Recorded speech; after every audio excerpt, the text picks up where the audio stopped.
Assalamualaikum warahmatullahi wabarakatuh. Alhamdulillahi rabbil alamin.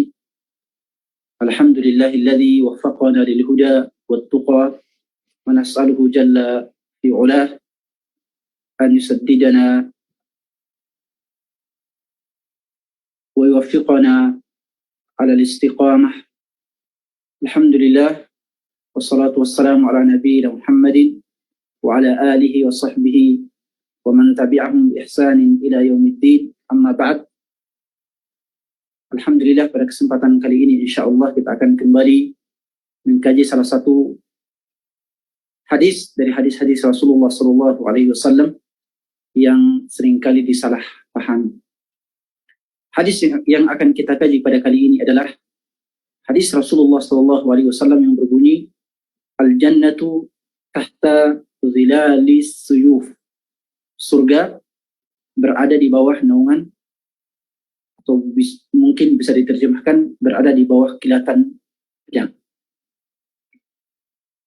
Hadis ini secara literal, secara lahiriah banyak disalahpahami bahwa Islam menjadikan pedang atau perang sebagai ajaran utama mereka. Juga Islam adalah agama yang haus darah, bahkan menjadikan pedang sebagai senjata utama dalam berperang pada masa itu, sebagai sebab untuk masuk surga, atau sebab utama, bahkan menjadikan surga berada di bawah kilatan pedang. Kemudian ada juga yang memahami bahwa Islam lewat sejarah panjangnya yang memerangi berbagai wilayah, berbagai negara lain di dunia, menunjukkan bahwa memang Islam itu disebar lewat kilatan pedang.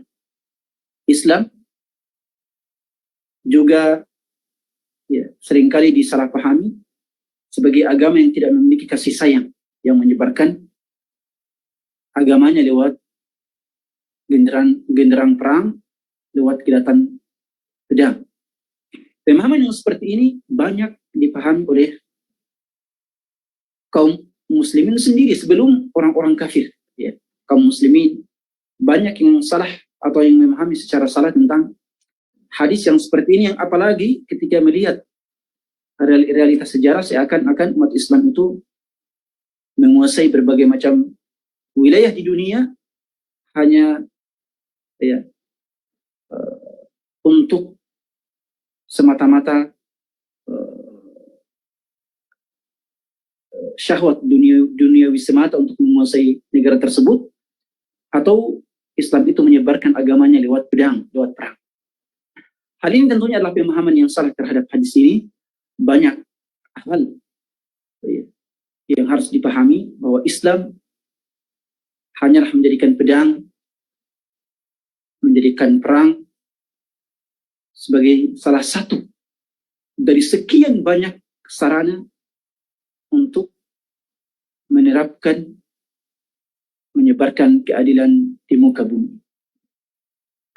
Sebelum kita membahas apa makna surga di bawah kilatan pedang, kita perlu mengetahui bahwa Islam ya'muru bil islah, bahwa agama Islam datang membawa kedamaian dan memerintahkan perdamaian. Itulah Islam. Makanya dalam Al-Quran Allah tabaraka wa ta'ala berfirman, wa in janahu lis-salmi fajnah laha wa tawakkal 'ala Allah innahu huwas sami'ul 'alim. Kalau seandainya orang-orang kafir datang kepadamu untuk memohon perdamaian, meminta perdamaian, mengadakan perjanjian damai, maka silahkan terima. Karena memang Islam datang untuk membawa perdamaian dan kedamaian. Dan ini telah diterapkan oleh Rasulullah SAW dan umat Islam di masa itu ketika mereka melakukan perjanjian damai, bahkan bersekutu dengan kaum Yahudi dan sebagian kabilah kaum musyrikin demi untuk sebuah perdamaian dan kedamaian, kehidupan yang tentram dan sejahtera. Juga perlu diketahui bahwa perang dalam Islam adalah sebuah hal yang darurat. Jadi jihad dalam Islam itu adalah hal yang darurat. Tidak bisa ditabuh begitu saja, tetapi harus memenuhi prasyarat yang sangat ketat. Di antara syarat utama umat Islam dalam menyerang, memerangi sebuah negara adalah yang pertama, negara tersebut terbukti melakukan kezaliman. Negara tersebut terbukti melakukan kezaliman, baik terhadap umat Islam ataupun terhadap kaum kafir sendiri. Jika negara tersebut dianggap sewenang-wenang dan zalim, apalagi terhadap umat Islam, maka negara tersebut berhak untuk diperangi oleh umat Islam. Itulah yang dilakukan oleh Rasulullah SAW terhadap kaum Quraisy pada fase kenabian. Rasulullah tidak memerangi kaum Quraisy karena Quraisy misalnya tidak setuju dengan agama Rasulullah SAW. Tidak hanya itu, tetapi karena kaum Quraisy melakukan kezaliman, membunuh para sahabat, menyiksa para sahabat, melarang para sahabat untuk berhijrah, mengambil semua harta para sahabat yang berhijrah. Bayangkan, para sahabat radhiyallahu anhum yang berhijrah dari Mekah ke Madinah itu berjumlah ratusan orang, berjumlah ratusan kakak. Mereka semua ini, semua harta mereka di Mekah, rumah mereka, pertanian mereka, perkebunan mereka, peternakan mereka, semuanya menjadi hak milik diambil oleh kaum Quraisy secara batil, dirampas dan sebagainya. Hal ini menjadikan Rasulullah SAW memerangi kaum Quraisy. Jadi, waqtuluhum haitsu thaqiftumuhum wa qatiluhum hatta la takuna fitnah. Jadi perintah memerangi negeri-negeri yang non-muslim itu semua karena adanya kezaliman negeri tersebut. Hal yang kedua adalah negara atau negeri yang diperangi oleh umat Islam biasanya adalah negara yang melanggar perjanjian gencatan senjata. Lihatlah, ada perjanjian dengan umat Islam, perjanjian damai, tetapi negara tersebut melakukan pelanggaran seperti kaum Quraisy pada masa perjanjian Hudaybiyah.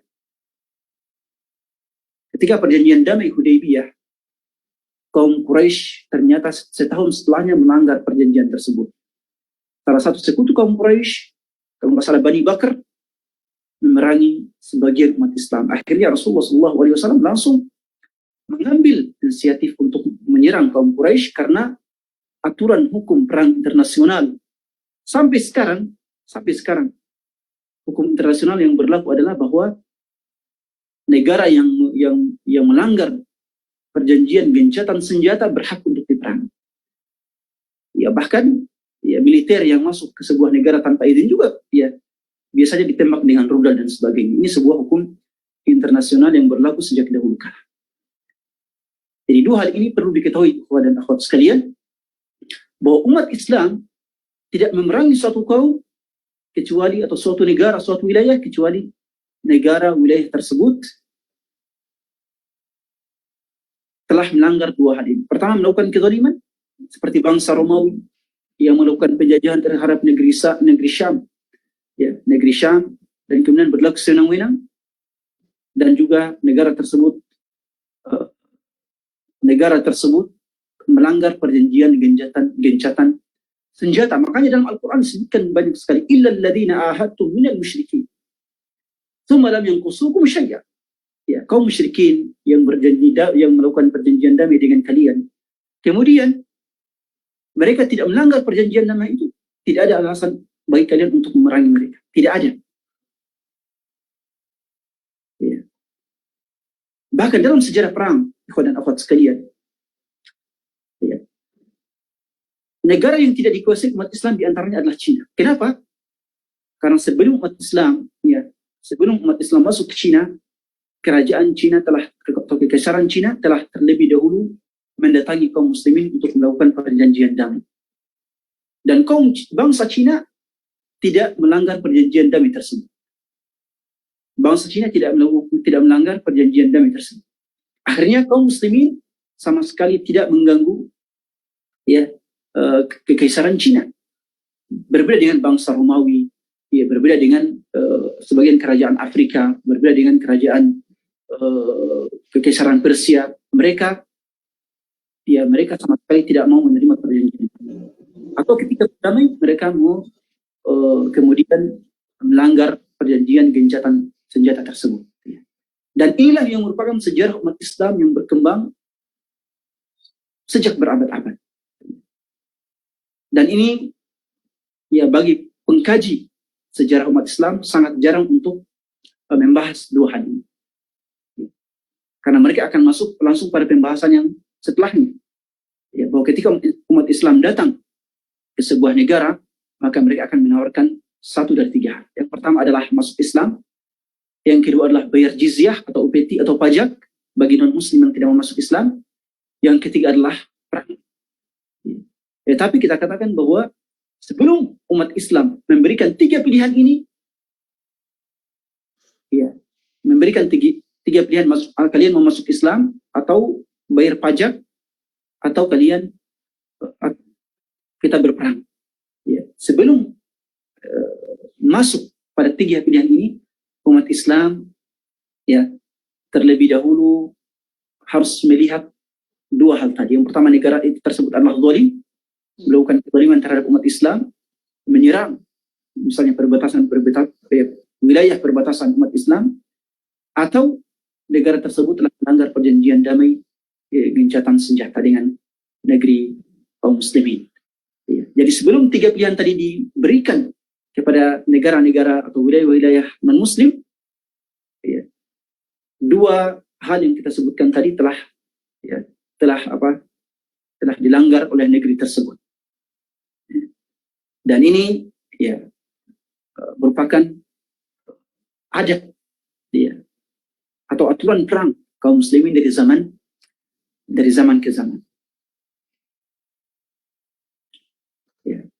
Dan hukum ini, para ikhwan dan akhwat sekalian, negara yang berbuat zalim secara militer atau melanggar perjanjian gencatan senjata, ini merupakan pelanggaran berat. Ya. Bahkan hukum internasional harus diberikan sanksi dengan berbagai macam jenis sanksi militer, ekonomi, dan sebagainya. Ya. Bahkan pelanggaran sedikit pun pada saat ini juga ya sangat sangat diperhitungkan dan menjadi alasan ya dunia internasional untuk memberikan sanksi kepada negara-negara tersebut, seperti kepemilikan senjata nuklir misalnya, atau masuk ke militer suatu negara, misalnya militer Cina masuk ke negara kita Indonesia tanpa izin di Laut Cina Selatan, itu bisa langsung ditembak.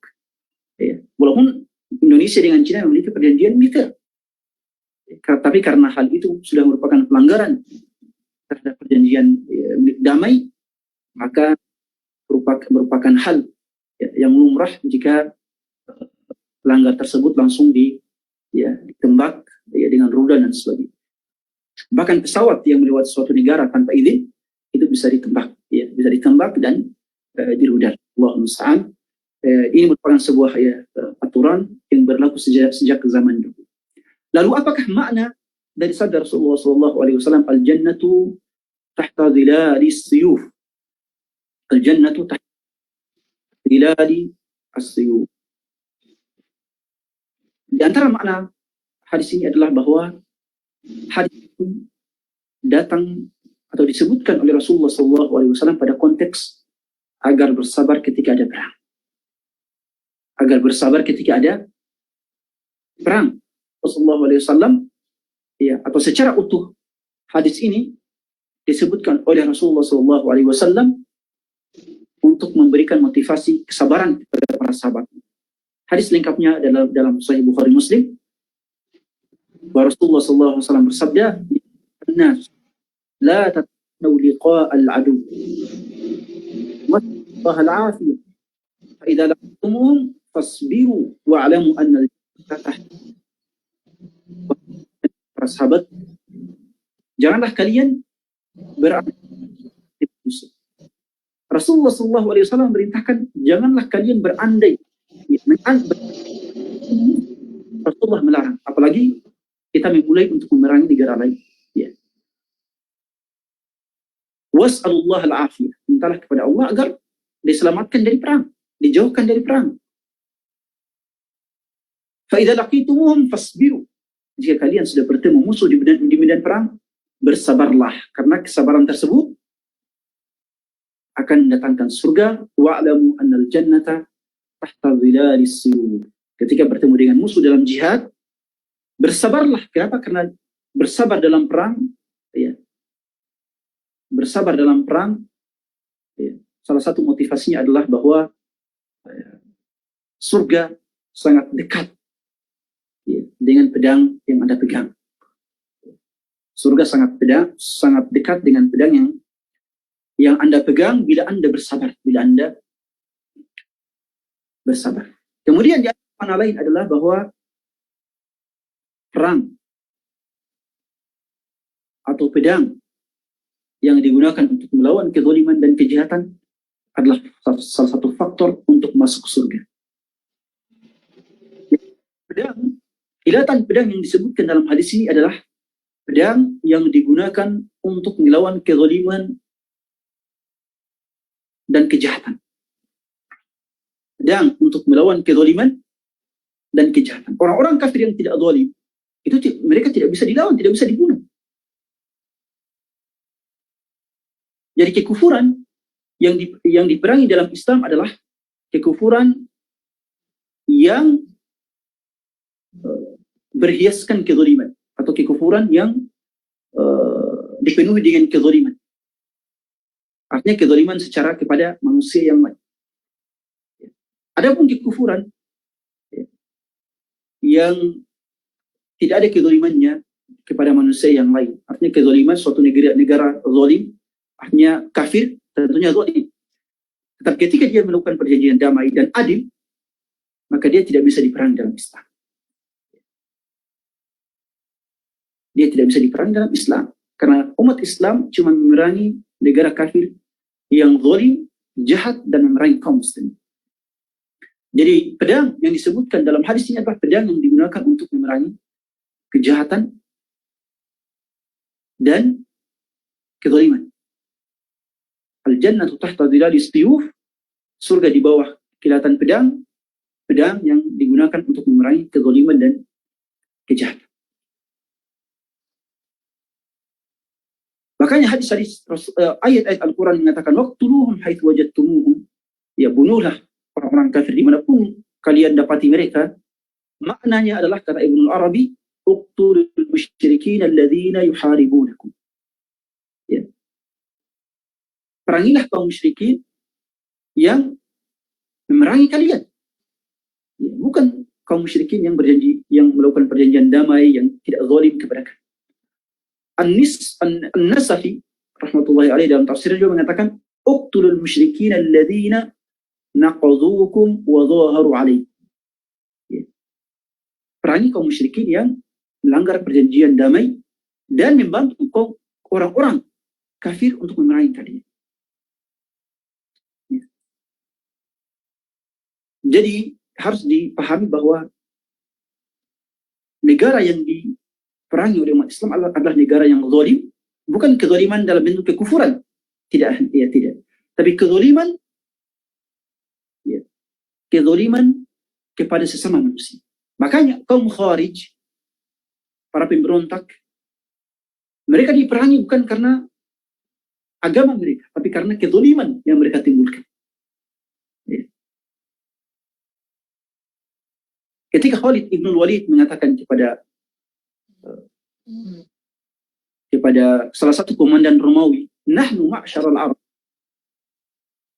nashrabu dima, ya, kami ini bangsa Arab, ya, adalah para penghisap darah. Maksud Khalid di sini adalah bukan penghisap darah, ya, dia seperti nyamuk dan lintah dan sebagainya, tidak. Dan juga bukan berarti umat Islam adalah umat yang haus darah, tidak demikian. Tetapi maksud Khalid ibn Walid adalah bahwa kaum muslimin adalah umat yang haus darah. Penghisap darah di sini adalah bahwa umat Islam adalah orang-orang yang haus terhadap darahnya orang-orang yang zalim seperti bangsa Romawi. Haus darah di sini artinya suka memerangi orang-orang yang berlaku zalim dan kejahatan.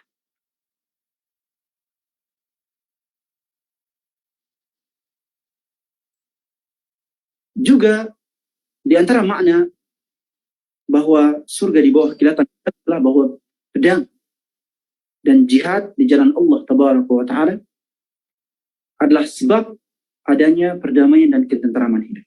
Kadang sebuah kezaliman dan kejahatan memang tidak bisa dihilangkan kecuali dengan perang. Dan ini sudah dalam keadaan darurat.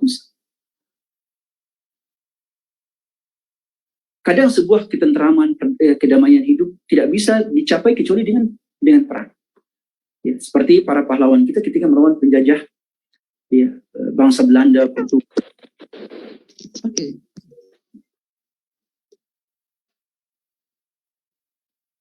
Dan pedang yang digunakan sebagai alat untuk berperang, untuk meraih kebahagiaan, kenyamanan hidup, ketentraman ini akan menjadi penyebab kita masuk ke dalam surga. Karena kita telah menyebabkan adanya perdamaian, kebahagiaan di dunia, dan pasti akan menjadi penyebab kita untuk masuk ke dalam surga Allah Tabaraka wa Ta'ala. Jadi makna hadis surga di bawah kilatan pedang bukanlah berarti barang untuk memerangi, membunuh selain mereka, tetapi bermakna bahwa pedang tersebut adalah pedang yang digunakan untuk memerangi kebatilan, kejahatan, kezaliman, juga pedang yang digunakan untuk mencapai kebahagiaan hidup, karena kadang kebahagiaan, ketentraman tidak bisa dicapai kecuali dengan perang, dengan hal-hal yang darurat seperti ini, dengan hal-hal yang menciptakan berbagai mudarat. Tetapi hasil yang diraih dari perang tersebut adalah hasil yang sangat luar biasa. Dan Rasulullah SAW telah memberikan berbagai macam aturan peperangan. Tidak boleh membunuh wanita, tidak boleh membunuh anak, dan sebagainya. Seandainya Islam disebarkan dengan pedang, maka Islam akan lebih brutal dibandingkan dengan kaum Mongolia atau bangsa-bangsa yang lain. Tapi Islam sama sekali tidak disebarkan dengan pedang. Pedang hanyalah alat untuk memerangi kejahatan dan kezaliman. Islam disebarkan dengan kasih sayang, rahmatan lil alamin. Rasulullah hadis mengatakan, "Ughzu bismillah fi sabilillah qatilu man kafara billah, ughzu wala taghullu wala taghdiru wala tumathilu wala taqtulu walidan." Sebenarnya dalam Sahih Muslim, Rasulullah mengatakan, berperanglah dengan nama Allah Tabaraka. Berperang dengan nama Allah, di jalan yang hak, dan untuk memerangi kezaliman. Fi sabilillah, di jalan Allah. Tidak boleh memerangi negara lain secara sembarangan. Ughzu wala taghulu wala taghdiru. Berperang tapi jangan berkhianat. Berperang tapi jangan memutilasi orang yang engkau bunuh. Kalau orang kafir sudah dibunuh, orang yang zalim dan jahat sudah dibunuh, silahkan dibiarkan. Tidak perlu lagi untuk dimutilasi dan dicincang-cincang. Karena itu, karena umat Islam datang karena perang dan jihad adalah hal yang darurat. Hal yang darurat dikerjakan sekadarnya. Kalau orangnya sudah meninggal, tidak perlu kemudian berlebihan dalam menyikapinya dengan dicincang dan dimutilasi. Wala taqtul walidan. Bahkan anak-anak tidak boleh dibunuh. Dan kaum wanita pun tidak boleh dibunuh. Dan inilah umat Islam. Bahwa umat Islam tidak pernah memerangi negara yang berdamai dengan mereka. Kaum Yahudi hidup berdampingan secara damai dengan Rasulullah SAW di kota Madinah, sampai mereka kemudian melanggar perjanjian damai. Ketika mereka membantu kaum musyrikin Quraisy dalam perang Ahzab untuk menghancurkan umat Islam. Pada saat itulah Rasulullah SAW kemudian menghabisi mereka, membunuh mereka semua. Ya. Dari Bani Quraidah yang dibunuh oleh Rasulullah SAW sekitar 600 laki-laki yang dibunuh, dihukum pancung. Ya. Jadi Rasulullah SAW pada saat itu ya, kelihatannya, tetapi itulah hukum yang berlaku pada saat itu. Bahkan zaman sekarang pun itulah hukum yang berlaku pada zaman sekarang. Ketika melakukan pengkhianatan maka semuanya dibunuh. Ya, kaum laki-laki dewasa mereka semua dibunuh. Dan yang ditinggalkan adalah anak-anak dan kaum wanita. Inilah Islam. Barakallahu fikum wa nafa'a bikum. Semoga apa yang kita sampaikan kita bermanfaat. Subhanakallahumma bihamdik. Asyhadu an la ilaha illa anta astaghfiruka wa atubu ilaik. Amin. Wassalam.